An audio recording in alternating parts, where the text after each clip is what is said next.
Hello മക്കൾസ്, Babu സാറാണേ. അപ്പൊ നമ്മൾ ഇതുവരെ എടുത്ത വീഡിയോയിൽ നമ്മൾ ജുലൂസ് എന്ന് പറയുന്ന നാട്യ രൂപാന്തരത്തെ കുറിച്ചാണ് നമ്മൾ അവസാനമായി പറഞ്ഞത്. ഇനി നമുക്ക് പഠിക്കാനുള്ളത് പ്രധാനമായിട്ട് നമുക്ക് 5 മാർക്കിന് ചോദിക്കുന്ന 4 മാർക്കിന്റെ ആശയം എഴുതാനും 1 മാർക്കിന്റെ തത്വം എഴുതാനും ചോദിക്കുന്ന ഏറ്റവും പ്രധാനപ്പെട്ട ഒരു ചാപ്റ്ററാണ് നമുക്ക് പഠിക്കാനുള്ളത് മക്കളെ. ദോഹെ, കബീർദാസ് ജിയുടെ ദോഹെ. കബീർദാസ് ജിയുടെ ദോഹെ, അദ്ദേഹം നല്ലൊരു സാമൂഹ്യ പരിഷ്കർത്താവും ഭക്തികാലീന കാലഘട്ടത്തിലെ ഏറ്റവും നല്ല സാമൂഹ്യ പരിഷ്കർത്താവായിരുന്ന കവിയാണ്. ഓക്കെ, ഇദ്ദേഹം ഉത്തർപ്രദേശിലെ കാശിക്ക് അടുത്തുള്ള നീരു നീമ എന്ന് പറയുന്ന ദമ്പതിമാരുടെ അവർക്ക് കിട്ടിയ വളർത്തു മകനായിട്ടാണ് കിട്ടുന്നത്. എന്ന് പറഞ്ഞാൽ ഉത്തർപ്രദേശിലെ കാശി എന്ന് പറഞ്ഞ ലൽത്താര കുളിക്കടവിലൂടെ അവർ പോകുന്ന സമയത്ത് അവർക്ക് കുഞ്ഞിന്റെ കരച്ചിൽ കേട്ടു. അങ്ങനെ അവർ ആ കുഞ്ഞിനെ എടുത്തു കൊണ്ടുപോയി അവർ വളർത്തുകയാണ് ചെയ്തത്. ആരും ആ കുഞ്ഞിന് അവകാശികളായിട്ട് വന്നതുമില്ല. അന്നത്തെ കാലഘട്ടത്തില് ഗുരുകുല വിദ്യാഭ്യാസ പ്രകാരം അന്നത്തെ പ്രസിദ്ധനായ രാമാനന്ദൻ എന്ന് പറയുന്ന സന്യാസിയുടെ അടുത്തേക്കാണ് കബീർദാസിനെ വിദ്യാഭ്യാസത്തിന് വേണ്ടി വരുന്നത്. അങ്ങനെ അദ്ദേഹം അങ്ങനെ വളർന്നു വന്നു. ഹിന്ദു മുസ്ലിം മതമൈത്രിയുടെ ഏറ്റവും പ്രഗത്ഭനായ ഒരു സന്ദേശവാഹകനായി കബീർദാസ് വളർന്നു. അദ്ദേഹം 2 മതങ്ങളിലെയും അന്ധവിശ്വാസങ്ങൾക്കും അനാചാരങ്ങൾക്കെതിരെ പോരാടി ഏറ്റവും നല്ലൊരു സാമൂഹ്യ പരിഷ്കർത്താവായിരുന്നു കബീർദാസ്. അദ്ദേഹത്തിന്റെ വാക്കുകൾ അദ്ദേഹത്തിന്റെ ശിഷ്യന്മാരും മറ്റുമൊക്കെ എഴുതി വെച്ചതാണ് ഈ ദോഹയിൽ നമ്മൾ കാണുന്നത്. ഒരു ദോഹയും തൊട്ടടുത്ത ദോഹയും തമ്മിൽ യാതൊരു ബന്ധവുമില്ല. ഒരുപാട് സന്ദർഭങ്ങളിൽ പല സന്ദർഭങ്ങളിൽ പറഞ്ഞ ദോഹയെ നമ്മൾ ക്രോഡീകരിച്ചെടുത്ത് തന്നിരിക്കുന്നു. ഓക്കെ, അപ്പോ കബീർദാസിയുടെ ഗുരുവിന്റെ പേര് രാമാനന്ദൻ എന്നാണ്. മാതാപിതാക്കളുടെ പേര് നീരു എന്നും നീമ എന്നുമാണ്. ഇദ്ദേഹം ഹിന്ദു മുസ്ലിം മതമൈത്രിയുടെ ഏറ്റവും പ്രധാനപ്പെട്ട വക്താവ് കൂടിയായിരുന്നു. മാത്രമല്ല സാമൂഹ്യ പരിഷ്കർത്താവായിരുന്നു. അന്ധവിശ്വാസങ്ങൾക്കും അനാചാരങ്ങൾക്കെതിരെ പോരാടിയ 15ാം നൂറ്റാണ്ടിൽ ജീവിച്ചിരുന്ന ഏറ്റവും പ്രസിദ്ധനായ സാഹിത്യകാരന്മാരിൽ ഭക്തി ശാഖയിൽപ്പെട്ട ഒരാളാണ് കബീർദാസ്. അദ്ദേഹത്തിന് 5 ദോഹകളാണ് നമുക്കിവിടെ തന്നിരിക്കുന്നത്. ഈ 5 ദോഹകൾ നമുക്കൊന്ന് പരിശോധിച്ച് നോക്കാം മക്കളെ. ഒന്നാമത്തെ ദോഹെ, ഇത് നമ്മൾ ആദ്യം മനസ്സിലാക്കേണ്ട കബീർദാസിയുടെ ദോഹെ ഏത് ഭാഷയിലാണ് എഴുതിയത് എന്ന് ചോദിച്ചാൽ അത് സദുക്കടി ഭാഷയിലാണ് എഴുതിയതെന്ന് പ്രത്യേക ഓർമ്മയാണ്. സദുക്കടി ഭാഷ, അദ്ദേഹത്തിന്റെ ഭാഷ സദുക്കടി ഭാഷയാണ് കബീർദാസ് എഴുതിയത്. ഓക്കെ, ഇനി നമ്മളോട് ചോദിക്കുന്നത് ഒന്നാമത്തെ ദോഹയാണ്. 4 മാർക്കിന് നമ്മളോട് ആശയം എഴുതാൻ വേണ്ടി ചോദിച്ചേക്കാം. എങ്ങനെയാണ്? ബുരാജോ ദേക്കൻ മേ ചല ബുരാന മിലിയ കോയി ജോ ദിൽ ഖോജോ അപ്പന മുജ്സാ ബുരാന കോയി. അതായത് ബുരാജോ ദേക്കൻ മേ ചല, മോശമായതിനെ അന്വേഷിച്ച് ഞാൻ ഇറങ്ങി. ബുരാന മിലിയ കോയി, ആരിലും ഞാൻ ഒരു മോശം കണ്ടിട്ടില്ല. ഓക്കെ, കുറ്റങ്ങൾ കണ്ടെത്താൻ കഴിഞ്ഞില്ല. ജോ ദിൽ ഖോജോ അപ്പന, പക്ഷെ അവസാനം തെറ്റുകുറ്റങ്ങൾ അന്വേഷിച്ച് ഞാൻ എന്റെ മനസ്സിലേക്ക് നോക്കി. മുജ്സാ ബുരാന കോയി, എന്നേക്കാൾ തെറ്റും അപരാധവുമുള്ള ആളുകളെ ഞാൻ വേറെ കണ്ടതുമില്ല. അപ്പൊ ചോദ്യം ഇതാണ്, ബുരാജോ ദേക്കൻ മേ ചല ബുരാന മിലിയ കോയി ജോ ദിൽ ഖോജോ അപ്പന മുജ്സാ ബുരാന കോയി എന്നതിന്റെ മലയാളം, ഞാൻ കുറ്റങ്ങൾ കണ്ടുപിടിക്കുവാൻ നടന്നു. ബുരാന മിലിയ കോയി, എനിക്ക് കുറ്റങ്ങളെ കണ്ടെത്താൻ സാധിച്ചില്ല. ജോ ദിൽ ഖോജോ അപ്പന, ഞാൻ എന്റെ ഹൃദയത്തിലേക്ക് നോക്കിയപ്പോൾ മുജ്സാ ബുരാന കോയി, എന്നേക്കാൾ കുറ്റക്കായി മറ്റാരുമില്ലെന്ന് കണ്ടു. എന്ന് പറഞ്ഞാൽ നമ്മൾ മറ്റുള്ളവരെ കുറ്റം പറയാൻ വേണ്ടി ഇറങ്ങുന്ന ആളുകളാണ്. എന്നാൽ ആദ്യം നിങ്ങൾ നിങ്ങളിലേക്ക് നോക്കൂ. നിങ്ങളിലെ കുറ്റവും കുറവും തീർത്തതിന് ശേഷം മാത്രമേ മറ്റുള്ളവരെ പറ്റി അഭിപ്രായം പറയാവൂ എന്ന സന്ദേശമാണ് അദ്ദേഹം ഇതിൽ പറയുന്നത്. ഇത്ര മനോഹരമായ വരിയാണ്. ഇതിന് നമ്മളോട് 4 മാർക്കിന് ഭാവാർത്ഥം എഴുതാൻ പറഞ്ഞാൽ നമ്മൾ ഇങ്ങനെ എഴുതണം. കവി കാത്തഹെ, കവി പറയുന്നു കി എന്തെന്നാൽ ബുരേ ലോകോക്കോ, ചീത്തയായ ആളുകളെ ഡൂണ്ടത്തെ വേ ചലെ, മറ്റുള്ളവരുടെ കുറ്റവും കുറവും കണ്ടുപിടിക്കാനായിട്ട് ഞാൻ ഇറങ്ങി പുറപ്പെട്ടു. ലേക്കിൻ എന്നാൽ കൊയ് ബുര ആത്മീ നഹിമില, ചീത്തയായ ഒരാളെയും എനിക്ക് കാണാൻ കഴിഞ്ഞിട്ടില്ല. അന്തുമേയും അവസാനം ഉനോനെ അപ്പനെ ദിൽമേ ഖോജ, കവി പറയുന്നു ഞാൻ എന്റെ ഉള്ളിലേക്ക് ഒന്ന് അന്വേഷിച്ചു നോക്കി. അർത്ഥാത് അപ്പനെ ബാരേമേ സോച്ച, അതായത് ഞാൻ എന്താണ് എന്നുള്ളതിനെ കുറിച്ചൊക്കെ ഒന്ന് ചിന്തിച്ചു. തബ് സമച്ചിലിയ, അപ്പൊ എനിക്ക് മനസ്സിലായി കി എന്തെന്നാൽ അപ്പനെ സമാൻ ബുര, എന്നെ പോലെ ചീത്തയായിട്ട് ദൂസരാ കോയി നഹിഹെ, മറ്റാരും തന്നെ ഇല്ല. കവി കാ മത്ലബ് യേ ഹേ, കവി ഇങ്ങനെ പറഞ്ഞു വെച്ചതിന്റെ അർത്ഥം ഇങ്ങനെയാണ്. കി എന്നാൽ ദൂസരോ കി ബുരായി പർ ധ്യാൻ ദേനേക്ക് പഹലെ, മറ്റുള്ളവരുടെ ചീത്തയിലേക്ക് അന്വേഷണം നടത്തുന്നതിന് മുൻപ് അപ്പനെ ആപ്കോ സുധാരണ ജരൂരി ഹേ, നിങ്ങൾ അവനവനെ ഒന്ന് പരിഷ്കരിക്കുകയും ശുദ്ധീകരിക്കുകയും വേണ്ടതാണ് അത്യാവശ്യം എന്ന് പറയും. അപ്പൊ ഓരോ മനുഷ്യനും മറ്റുള്ളവരുടെ കുറ്റം പറയൽ നിർത്തിയിട്ട് അവനവനെ പരമാവധി പൂർണ്ണമായും പവിത്രീകരിച്ച് ശുദ്ധമാക്കുക എന്ന കർമ്മങ്ങളിലാണ് നമ്മൾ ഏർപ്പെടേണ്ടത് എന്ന് പറയുന്നു. ഇത് 4 മാർക്കാണ് എങ്ങനെ എഴുതിയാൽ. ഏതായാലും തത്വം എഴുതാൻ വേണ്ടി നമ്മളോട് 1 മാർക്കിന് ചോദിച്ചാൽ നിങ്ങൾ എഴുതേണ്ടത് അപ്പനേക്കോ പാച്ചാൻ വാലാഹി സച്ചാ ജ്ഞാനിഹേ, അവനവനെ തിരിച്ചറിയുന്നവനാണ് ലോകത്തിലെ ഏറ്റവും വലിയ ജ്ഞാനി എന്നാണ്. ഓക്കെ മക്കളെ, അപ്പൊ നമ്മൾ മറന്നുപോയത് ഏറ്റവും ഇമ്പോർട്ടന്റ് ആയ ഒരു ദോഹയാണ്. അടുത്തതാണ് നമുക്ക് മറ്റൊരു ദോഹ വരുന്നത്. ലഘുദാസെ പ്രഭുദാമിലെ പ്രഭുദാസെ പ്രഭുദൂരി ചീണ്ടിയിലെ ശക്കർ ചലി ഹാത്തി കെ സിർദൂരി. അതായത് ലഘുദാസെ പ്രഭുദാമിലെ, ലാളിത്യത്തിലൂടെ പ്രഭുവിനെ കിട്ടുന്നു. വിനയത്തിലാണ് ദൈവികത ഉള്ളത്. നിങ്ങൾ വിനയമുള്ളവനാണെങ്കിൽ നിങ്ങളിൽ ദൈവത്തിന്റെ അനുഗ്രഹം ഉണ്ടായിരിക്കും. പ്രഭുദാസേ പ്രഭുദൂർ, നിങ്ങൾ അഹങ്കാരത്തിൽ നിന്ന് ദൈവം ദൂരെ അകലുന്നു എന്ന് പറഞ്ഞാൽ നിങ്ങളിൽ അഹങ്കാരമുണ്ടെങ്കിൽ ദൈവത്തിന്റെ അനുഗ്രഹം നിങ്ങളിൽ ഉണ്ടാവുകയില്ല. ചീണ്ടിയിലെ ശക്കർ ചലി, നിങ്ങൾ നോക്കൂ, ഉറുമ്പുകൾ മധുരം കണ്ടാൽ അത് കൊണ്ടുപോകും. ഉറുമ്പുകൾ മധുരം കണ്ടാൽ കൊണ്ടുപോകും. ഹാത്തി കേസിർ ദൂരി, അഹങ്കാരത്തിന് വലുപ്പത്തിന് പ്രധാനമായിട്ട് ഇവിടെ ആനയെ ഉപയോഗിച്ചിരിക്കുന്നു. ആനയാട്ടെ തലയിൽ ചളിയും കൂരിയിട്ടാണ് പോകുന്നത്. ഓക്കെ, അപ്പൊ നിങ്ങൾ വിനയത്വം ഉണ്ടാകുമ്പോൾ ദൈവാനുഗ്രഹമായ മധുരം ലഭിക്കുന്നു. നിങ്ങൾ അഹങ്കാരം, പർവ്വതം പോലെ ആന പോലെ അഹങ്കാരം ഉണ്ടാകുമ്പോൾ നിങ്ങളിൽ ചളി അടിഞ്ഞുകൂടുന്നു എന്നാണ് പറയുന്നത്. ഓക്കെ, ആനയോ നോക്ക്, ഹാത്തി കേസിർ ദൂരി, ആനയോ തലയിൽ പൊടിയാണ് വഹിക്കുന്നത്. ഇതിന്റെ തത്വം എഴുതാൻ പറഞ്ഞാൽ നമുക്ക് 4 മാർക്കിന് മക്കളെ നമ്മൾ ഇങ്ങനെ എഴുതണം. ഇതിന്റെ ഭാവാർത്ഥം എഴുതാൻ പറഞ്ഞാൽ നമ്മൾ ഇങ്ങനെ എഴുതണം. കവി കാത്തഹേ, കവി പറയുന്നു, കി എന്തെന്നാൽ ഹം വിനമ്രത ദിഖായത്തു, നമ്മൾ വിനയത്വം കാണിക്കുകയാണെങ്കിൽ ഹമേം ഈശ്വരീയത്വമിലേക, നമ്മൾ വിനയത്വം കാണിക്കുകയാണെങ്കിൽ നമുക്ക് ഈശ്വരീയത്വം കിട്ടും. ലേക്കിൻ എന്നാൽ ഹം അഹങ്കാർ ദിഖായത്തു, നമ്മൾ അഹങ്കാരമാണ് പ്രകടിപ്പിക്കുന്നതെങ്കിൽ ഈശ്വർ ദൂർ ഹോക, ഈശ്വരൻ നമ്മളിൽ നിന്ന് ദൂരെ അകലും. ഉദാഹരൺ കെ രൂപേ കവി കാത്തേ, ഉദാഹരണമായിട്ട് കവി ഇവിടെ പറയുന്നത് എന്താണ്? കവത്തെ കി ചോട്ടി ചീണ്ടി, വളരെ ചെറുതല്ലേ ഉറുമ്പ്, ഉസ്നെ ബഡാ ശക്കർ ലേക്കർ ചലത്തെ, തന്റെ ശരീരത്തെക്കാൾ ഭാരം കൂടിയ ശർക്കര കഷ്ണവുമായിട്ട് ഉറുമ്പുകൾ പോകാറുണ്ട്. ലേക്കിൻ ബഡി ശരീർ വാലെ ഹാത്തി കെ സിർ പർ മലിൻ ധൂൾ ഹെ, എന്നാൽ ഏറ്റവും വലിയ ശരീരത്തിനുടമയ ആന തലയിൽ ശർക്കരയും കൊണ്ടല്ല പോകുന്നത്, മണ്ണും കൂരിയിട്ടുകൊണ്ടാണ്. കുളി കഴിഞ്ഞിട്ട് വീണ്ടും ആന മേലേക്ക് ചളി കൂരിയിട്ട് മണ്ണ് കൂരിയിട്ട് പോകുന്നു. ധൂൾ എന്ന പൊടി. കവി കാ മത്ലബ് ഹേ, കവി പറഞ്ഞതിന്റെ അർത്ഥം ഇങ്ങനെയാണ്. കി എന്നാൽ ഹം ദൂസരോം സെ വിനയ് കെ സാത്ത് വ്യവഹാർ കരീത്തോ, നാം മറ്റുള്ളവരോട് വിനയത്തോടു കൂടി പെരുമാറുകയാണ് എങ്കിൽ ഈശ്വർ സദാ ഹമാരെ സാത്ത് രഹേങ്കെ, ദൈവം എപ്പോഴും നമ്മുടെ കൂടെ ഉണ്ടാവും. അഹങ്കാർ സെ ജിയന്തോ, നാം അഹങ്കാരം കൊണ്ടാണ് നമ്മൾ ജീവിക്കുന്നതെങ്കിൽ ഈശ്വർ ഹമേ ചോടുതെങ്കിൽ, ദൈവം നമ്മളെ കൈവിടിയും. മൂല്യഹീൻ ആധ്യാത്മികത അക്ബർ, യാതൊരു വിലയും മൂല്യവും കൽപ്പിക്കാത്ത ആധ്യാത്മികതയിൽ ആലോചന കർക്കെ, ചിന്ത നടത്തിയിട്ട് യഹാം കവി, ഇവിടെ കവി വിനമ്രതാക്കെ മഹത്വക്കെ ബാരമേ ഞാൻ ദേത്തെ, വിനമ്രതയുടെ, ലാളിത്യത്തിന്റെ, വിനയത്വത്തിന്റെ മഹത്വത്തെ കുറിച്ച് പറയുന്നു. അല്ലാതെ നിങ്ങൾ അഹങ്കാരിയായി നാട്ടിലും വീട്ടിലും ജീവിച്ച് ദൈവത്തെ പ്രാർത്ഥിച്ചു കഴിഞ്ഞാൽ നിങ്ങൾ നാട്ടുകാരുടെ മനസ്സിലും ഉണ്ടാവുകയില്ല, ദൈവത്തിന്റെ മനസ്സിലും നിങ്ങൾക്ക് ഉണ്ടാകില്ല. നിങ്ങൾ വിനയമുള്ളവനായി മാറുകയാണെങ്കിൽ എല്ലാ ആളുകളും നിങ്ങൾക്ക് വേണ്ടി ചിന്തിക്കുകയും പ്രാർത്ഥിക്കുകയും ദൈവം നിങ്ങളെ അനുഗ്രഹിക്കുകയും ചെയ്യും. അപ്പോൾ ഏറ്റവും വിനയമുള്ളവരായി മാറുക എന്നുള്ളതാണ് ഏറ്റവും പ്രധാനമായിട്ട് നാം മനസ്സിലാക്കേണ്ടത്. അതിനുശേഷമാണ് നമ്മൾ ഭക്തിയിലേക്ക് പോലും പോവേണ്ടത്. ഓക്കെ, അപ്പൊ തത്വം ചോദിച്ചാൽ അഹം ദൂർ ഹോനേസെ മഹത്വ ബഡ്താഹേ, നമ്മളിലെ അഹങ്കാരം പോകുമ്പോഴാണ് മഹത്വം ഉണ്ടാവുന്നത്. ഈ ഒരു ബോധത്തോടു കൂടി വേണം നമ്മൾ ഈശ്വര ചിന്തയും പരോപകാര ചിന്തയും ഒക്കെ ആയിട്ട് നമ്മൾ മുന്നോട്ട് പോകാൻ. ഓക്കെ, അഹങ്കാരമുണ്ടോ സർവനാശമാണ്, വിനയമുണ്ടോ മഹാസൗഭാഗ്യമാണ്. ഓക്കെ, ഇനി 3ാമത്തെ ദോഹയിൽ കബീർദാസ് പറയുന്നു, ദുഃഖമേ സുമിരൻ സബ് കരി, ദുഃഖം വരുമ്പോൾ എല്ലാവരും ദൈവത്തെ പ്രാർത്ഥിക്കും.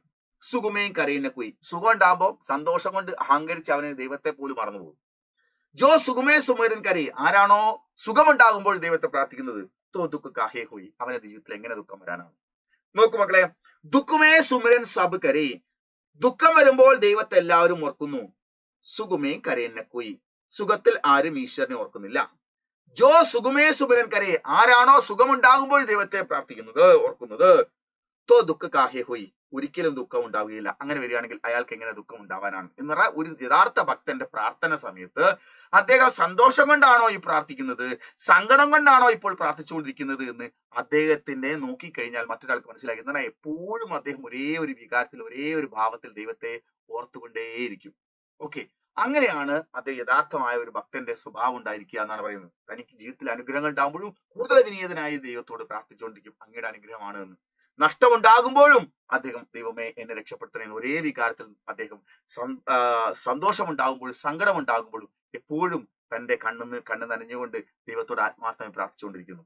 അങ്ങനെയുള്ളവർക്ക് ജീവിതത്തിൽ മഹാദുരന്തങ്ങളും പ്രയാസങ്ങളും ഉണ്ടാവുകയില്ല എന്നാണ് കവി പറയുന്നത്. ഓക്കെ, യെസ്, നമുക്കതിന്റെ ദോഹയുടെ സാരാംശം 4 മാർക്കിന് ചോദിച്ചാൽ നമ്മൾ ഇങ്ങനെ എഴുതണം.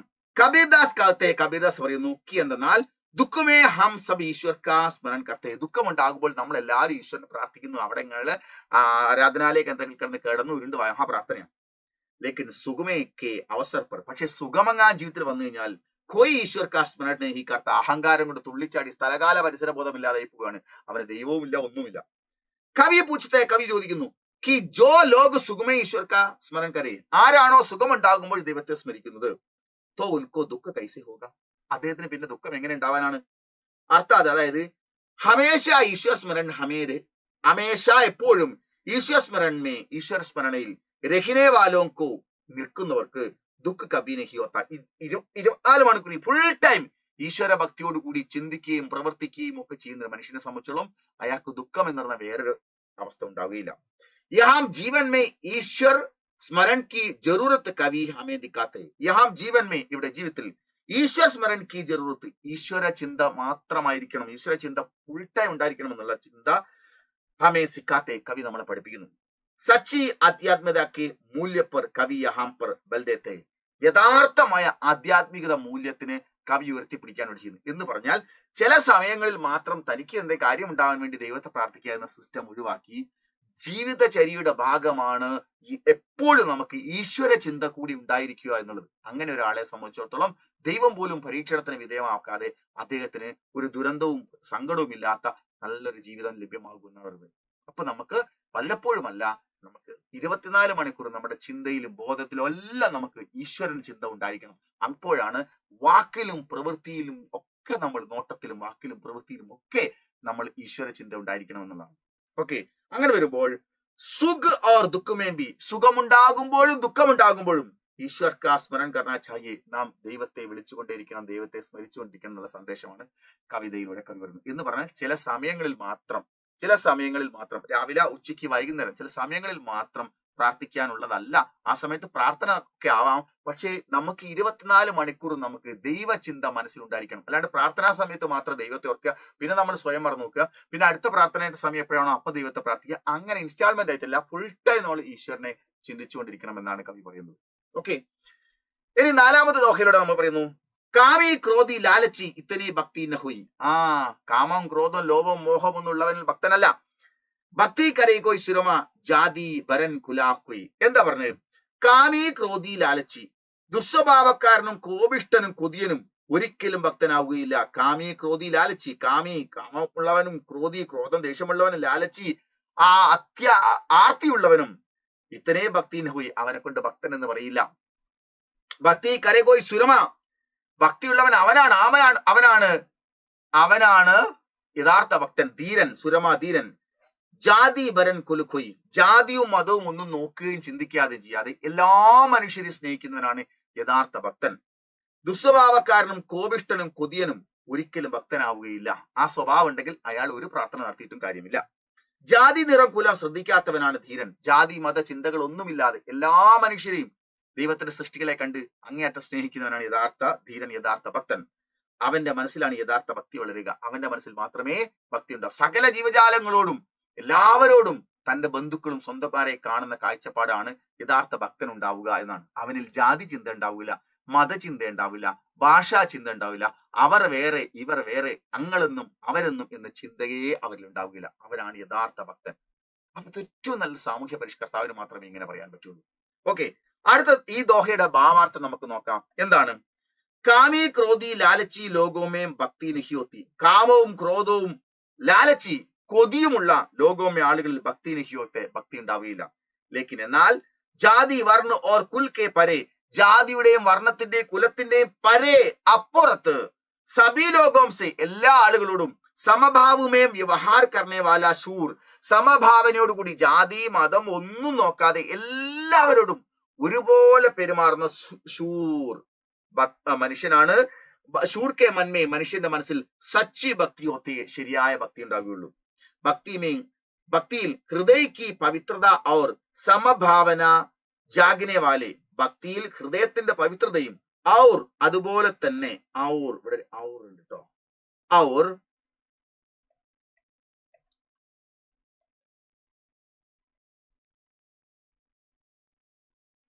അല്ലെ, ഔർ സമഭാവന ജാഗനെ വാല, സമഭാവന വെച്ച് പുലർത്തുന്ന യേ പങ്ക്തിയാം, ഈ വരികൾ ദ്വാര വഴി കവി മൂല്യഹീൻ ഓർ കപട ധാർമ്മികത അപ്പർ, യാതൊരു വിലയും കൽപ്പിക്കാത്തതും മൂല്യമില്ലാത്തതും കാപട്യം നിറഞ്ഞതുമായ ധാർമ്മികത അപ്പർ നിയമാവലിയിൽ യഹാം പർ ആലോചന കർത്തേ, അതായത് കാപട്യം നിറഞ്ഞതും അതുപോലെ തന്നെ മൂല്യമില്ലാത്തതുമായ ധാർമ്മിക പ്രവർത്തനങ്ങളെ കവി ഒരിക്കലും അംഗീകരിച്ചിരുന്നില്ല. കാപട്യം നിറഞ്ഞതും, അതായത് മതപരമായ ചില കർമ്മങ്ങൾ ചിലരൊക്കെ കാപട്യം വെച്ചുകൊണ്ട് ചെയ്യുന്നു. ഓക്കെ, ധാർമ്മികത കാപട്യം നിറച്ചുകൊണ്ട് ചെയ്യുന്ന ധർമ്മ പ്രവർത്തനങ്ങളെ ഒരിക്കലും കവി അംഗീകരിച്ചിരുന്നില്ല. മറ്റുള്ളവരെ പറ്റിക്കാനും ചൂഷണം ചെയ്യാനും മതത്തിലെ ചില കർമ്മങ്ങൾ ചിലർ ഉപയോഗിക്കുന്നു. ഇതിന് ഒരിക്കലും ഭക്തിയായിട്ടോ ഭക്തനായിട്ടോ ഇത് ചെയ്യുന്ന ആളെ കാണാൻ കഴിയില്ല. സാമൂഹ്യ ദ്രോഹിയായിട്ട് തന്നെ ദുഷ്ടനായിട്ട് തന്നെ കാണാൻ പറ്റുന്ന കവി പറയുന്നത്. അതായത് തത്വ സമഭാവ സച്ചാഹി ആത്മീക ലക്ഷൺ ഹേ, എല്ലാവരോടും സമഭാവന വെച്ച് പുലർത്തലാണ് ഒരു നല്ല മനുഷ്യന്റെ ലക്ഷണം എന്ന തത്വമാണ് ഇതിലൂടെ കവി പറയുന്നത്. ഓക്കെ, അപ്പോൾ 4 മാർക്കിന് ചോദിച്ചു കഴിഞ്ഞാൽ നമ്മൾ ഇത് എഴുതണം, 1 മാർക്കിന് ചോദിച്ചാൽ നമ്മൾ ഇത് എഴുതണം.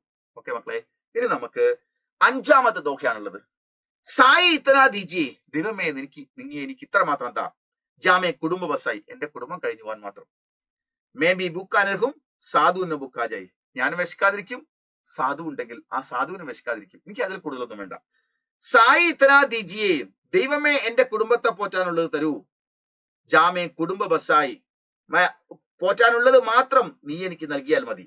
മേ ബി ബൂക്കാനർഹും, എനിക്കും സൽസ്വഭാവിക്കും വിശക്കാതിരിക്കാൻ മാത്രമുള്ളത് നീ എനിക്ക് നൽകിയാൽ മതി. അതായത് സായി ഇത്തനാ ദീജി, ദൈവമേ നീ എനിക്ക് ഇത്ര മാത്രം തന്നെ, കൂടുതൽ വേണ്ട. ജാമേ കുടുംബ ബസായി, എന്റെ കുടുംബം പോറ്റാൻ മാത്രം.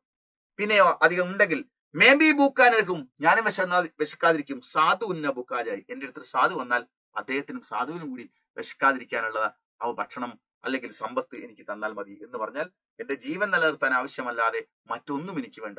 ജീവിതമാവട്ടെ നിന്നെ ഓർത്തുകൊണ്ടും മറ്റുള്ളവർക്ക് പരോപകാരം ചെയ്തുകൊണ്ടും മാത്രമായിരിക്കും എന്റെ ജീവിതം മുന്നോട്ട് പോകുക എന്നുള്ള സന്ദേശമാണ് അദ്ദേഹം നൽകുന്നത്. ഓക്കെ, ഇതിൽ അദ്ദേഹം പറയുന്ന ഭാവാർത്ഥം എങ്ങനെയാണ്? കബീർദാസ് ഈശ്വർ സേ പ്രാർത്ഥന കർത്തേ, കബീർദാസ് ദൈവത്തോട് പ്രാർത്ഥിക്കുന്നു. നമ്മളൊക്കെ ഒരുപാട് എത്ര കിട്ടിയാലും ആർത്തിയോടുകൂടി കിട്ടിയാലും ആർത്തി മാറാതെയാണ് നമ്മൾ ദൈവത്തോട് പ്രാർത്ഥിക്കുന്നത്. ഈ ഭക്തിയൊന്നും ഭക്തിയല്ല എന്നാണ് കവി പറഞ്ഞുകൊണ്ടിരിക്കുന്നത്. കബീർദാസ് ഈശ്വർ സേ പ്രാർത്ഥന കർത്തേ, കബീർദാസ് ദൈവത്തോട് പ്രാർത്ഥിക്കുന്നു. കി എന്നാൽ ഹേ ഈശ്വർ, അല്ലയോ ദൈവമേ, ആപ്പ് ഹമേം ഇത്തനാ ധൻ ദീജിയെ, താങ്കൾ എനിക്ക് ഇത്രമാത്രം സമ്പത്ത് തന്നാൽ മതി. കി ജിസെ അപ്പനാ കുടുംബക്കോ, എനിക്ക് എന്റെ കുടുംബത്തെ സംരക്ഷൺ കർസകെ, എന്റെ കുടുംബത്തെ മറ്റൊരാളെടുത്ത് പോയിട്ട് ബുദ്ധിമുട്ടുണ്ടാക്കാത്ത രീതിയിൽ ജീവിച്ചു പോകാനുള്ളത് മാത്രം ദൈവം എനിക്ക് തന്നാൽ മതി. കബീർദാസ് ഈ പ്രാർത്ഥന ബി കർത്തേ, കബീർദാസ് ഇത് പ്രാർത്ഥിക്കുന്നു. ഹേ ഭഗവാൻ, ആപ്ക ആശീർവാദ് ഹോക്കി, താങ്കളുടെ ആശീർവാദ അനുഗ്രഹം ഉണ്ടെങ്കിൽ സാധു ലോക് ബി ഭൂക്കാൻ രഹജായി, താങ്കൾ എന്റെ കുടുംബം കഴിഞ്ഞു പോകാനുള്ളത് നിങ്ങൾ തരൂ. അങ്ങ് അനുഗ്രഹിക്കുകയാണെങ്കിൽ ഈ നാട്ടിലെ സാധുക്കൾക്കും, സാധു മീൻസ് സന്യാസി അഥവാ ഭിക്ഷക്കാർ, അവർക്ക് കൂടി കൊടുക്കാനുള്ളത് എന്നെ ഏൽപ്പിച്ചാൽ അതുകൂടി ഞാൻ ഗംഭീരമായിട്ട് കൊടുക്കാം. ഓർ മേ ബി ഭൂക്കാൻ രഹജായി, അതുകൊണ്ട് എനിക്കും വിശക്കാതിരിക്കും, സാധു വിശക്കാതിരിക്കും, എന്റെ കുടുംബം വിശക്കാതിരിക്കും. ദൂസരോं की കഷ്ടതാവും पर ध्यान रखने के बारे में, മറ്റുള്ളവരുടെ പ്രയാസത്തെ കുറിച്ച് ശ്രദ്ധിക്കാൻ വേണ്ടി കവി ഹാം ബദാത്തെ, കവി ഇവിടെ പറയുന്നു എല്ലാവരും എന്റെ പ്രയാസം എനിക്ക് പോരാ എന്ന ചിന്തയാണ്, മറിച്ച് മറ്റുള്ളവരുടെ പ്രയാസം, മറ്റുള്ളവർക്ക് സഹായം എന്നിനെ കുറിച്ച് ചിന്തിക്കുന്ന കവി പറയുന്നത്.